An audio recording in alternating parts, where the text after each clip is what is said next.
Señores veteranos, especialmente los señores soldados voluntarios, desde el pasado 28 de octubre se viene realizando una movilización social consistente en un plantón frente a las instalaciones de la DIVRI, en las cuales se reclama que el beneficio que ya tienen los soldados profesionales en el artículo 23 de la Ley del Veterano se extienda a los soldados voluntarios. A raíz de esto, los líderes de esta movilización y el mismo Ministerio de Defensa solicitó el acompañamiento por parte del Consejo Nacional de Veteranos, el cual se viene haciendo a través del suscrito. Es importante para mí pronunciarme desde un punto de vista objetivo y técnico en razón a que ha habido una desinformación a través de las redes y en las cuales pues no son precisos ni son ciertos respecto a lo que se ha venido y de la forma en que se ha venido negociando. Lo primero para el contexto es tener en cuenta que este proyecto de decreto tuvo como punto de partida este concepto de viabilidad fiscal emitido el 13 de marzo por parte del Ministerio de Hacienda. A partir de allí se comenzó a elaborar el proyecto de decreto y comenzaron a plantearse varias tesis jurídicas. La primera de ellas era que solamente basados en el artículo 42 del decreto ley 1793 del 2000, que es el Estatuto de los Soldados Profesionales, en el cual dice que ese régimen se extiende a los soldados voluntarios, basado en ello nomás, era suficiente para que se acudiera al artículo 23 y de esta forma se extendiera el beneficio. Pero resulta que al hacerlo, así se hacía aquello, pues lo primero era que se cobraba vigencia el artículo 23 de esa época y se tendría que aplicar una retroactividad de mínimo 3 años. Y por ende, entonces, la viabilidad fiscal que había planteado el Ministerio de Hacienda quedaría sin valor y pues vendrían otro tipo de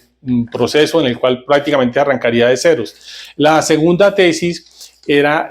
basados en el decreto 4433, agregarle un artículo que era el 32A y con eso allí se quedaría establecido el beneficio. Así se hizo y ese proyecto de decreto fue el que se presentó y llegó hasta el Ministerio de Hacienda. Allí tuvo la dificultad de que se encontraron los dos puntos de vista y no se ponían de acuerdo porque pues el decreto se extiende a oficiales, suboficiales, nivel ejecutivo, etcétera. Entonces vendría la confusión en cuanto a que podía ser demandado teniendo en cuenta pues el principio de igualdad y se perdería pues la objetividad de lo que se estaba planteando por parte de la ley, que era beneficiar a los soldados del literal C. A raíz de esto, entonces vino todo ese proceso en el cual inicialmente los soldados voluntarios tuvieron que hacer plantón en el Ministerio de Hacienda y en la misma DIVRI, y en la cual ellos se dieron cuenta pues que había prácticamente engavetado ese proyecto y esa fue la primera molestia. Después de eso, entonces la DIVRI ya creó un equipo jurídico en el cual se planteó una tercera opción, que es la que está ahorita en desarrollo, que es basados en la ley 923, que es la ley marco, desde allí tener como fundamento jurídico para este nuevo decreto, es decir, no va a ser un decreto, no se va a modificar el 4433, ni tampoco se va a apelar al 1793 del 2000, sino que este es un decreto autónomo que va fundamentado en la ley 923, y en él se plantea pues el beneficio de el incremento al 100% del sueldo básico de un cabo segundo o el grado de menor jerarquía de los suboficiales en las fuerzas militares para beneficiar a los soldados. Esto obviamente desde cuando comenzaron las negociaciones, entonces los señores soldados líderes de esta protesta han sido firmes y han planteado también unos requerimientos. El primero de ellos fue la asignación de una carpa, la asignación de unos servicios sanitarios, el que no se hiciera ninguna interrupción después del plantón que ellos estaban haciendo mientras se dialogaba, y a su vez que se ha diferenciado de a otras situaciones anteriores, a otros plantones o actividades anteriores, que aquí directamente se pidió también la participación de la viceministra y de la directora de la DIVRI en la mesa. Ha sido permanente esa participación. Se logró que de forma anticipada y de manera informal se hiciera ya una revisión adelantada por parte de los funcionarios. También hubo un cambio en el Ministerio de Hacienda, colocaron unos nuevos funcionarios para evitar pues que se siguiera con esa talanquera, y estos funcionarios hicieron una revisión informal para adelantar trabajo, e igualmente en el Departamento de Presidencia, Administrativo de Presidencia, también se hizo una revisión previa e informal del contenido de este decreto, y en ambos lados pues se dio un visto bueno. Obviamente tiene más adelante que ratificarse, y esto ha permitido que pasemos a estudiar otras posibilidades para agilizar. Resulta que, de acuerdo a la norma, el tiempo para la notificación o publicación, mejor, de un proyecto de decreto es de 15 días. Pero se buscó la forma, si se dejan los 15 días, prácticamente se acaba la vigencia y no se puede beneficiar los señores soldados voluntarios. Entonces, en esta negociación se buscó una alternativa que es basada en el decreto 1273 del 2020, en el cual se puede tener un tiempo menor de publicación, y por ende se logró lo mínimo posible, que son 3 días. Se pasó de 15 a 3 días de publicación. Ya el decreto fue publicado y se están corriendo los 3 días. Otro cambio bueno que hubo es que se logró comprometer también a los ministros. La viceministra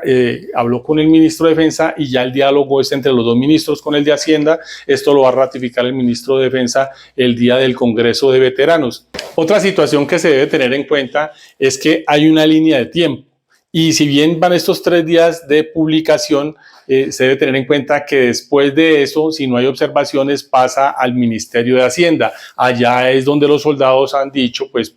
que van a enfocar nuevamente la movilización si no se les llega a cumplir.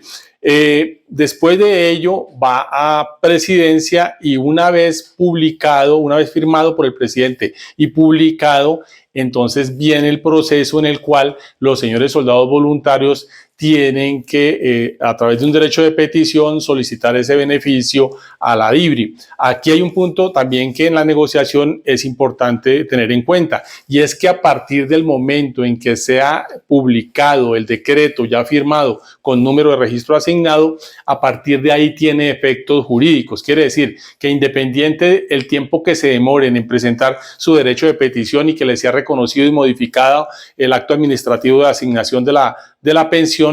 la retroactividad sí va a ser hasta el día que se publicó el decreto. Eso es un beneficio importante para que los soldados estén tranquilos en cuanto a que la idea es lograr este decreto en esta vigencia, y ojalá se pudiera el cobro de diciembre, pero por lo menos tener en esta vigencia asegurado ese beneficio y que haya esa retroactividad posteriormente. Finalmente, hay un tema de discusión que es de pronto donde está la confusión. Resulta que desde el momento en que se inició el plantón, por falta de coordinación, no se hicieron los trámites que se deben cumplir ante la Secretaría de Gobierno distrital. Y por ende, entonces hay una cuestión en la cual se cubren unas horas, y a partir de ahí ya pueden venir unas consecuencias dentro de lo que es el marco del Código de Policía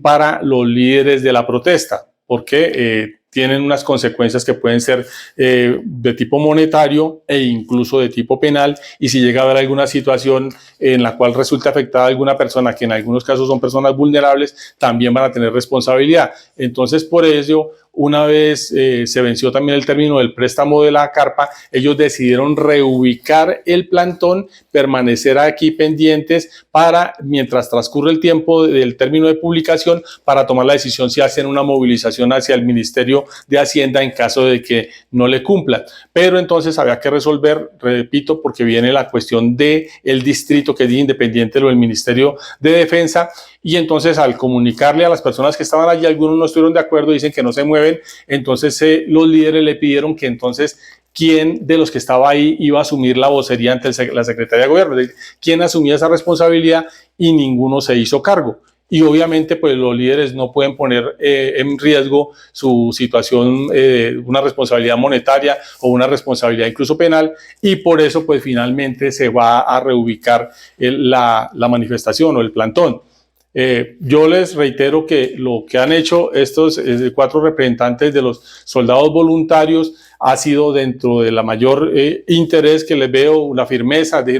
allá no han sido unas posiciones blandas, y en 3 días, comenzó el 28 y estamos a 30, en 3 días han logrado avanzar lo que no se logró. Yo les leí este documento desde marzo, lo que en meses no se logró, se ha logrado en 3 días. Y hay reunión el próximo miércoles y reunión el próximo viernes. Miércoles para ver qué pasó con la publicación, si hubo observaciones, viernes con el Ministerio de Hacienda, que ese es el interés de lograr que el Ministerio actúe. Entonces, los líderes han hecho lo correcto. Digo esto porque hay personas que quieren, pues, como boicotear esto que se está haciendo o mostrarlo como si no fuera diligente. Entonces, yo lo que les digo, señores soldados voluntarios, es que tengan en cuenta estos 4 líderes cuando se den los resultados para que no aparezcan otras personas sacando pecho, y tengan también en cuenta quiénes son los que están tratando de dificultar el proceso. Muchas gracias.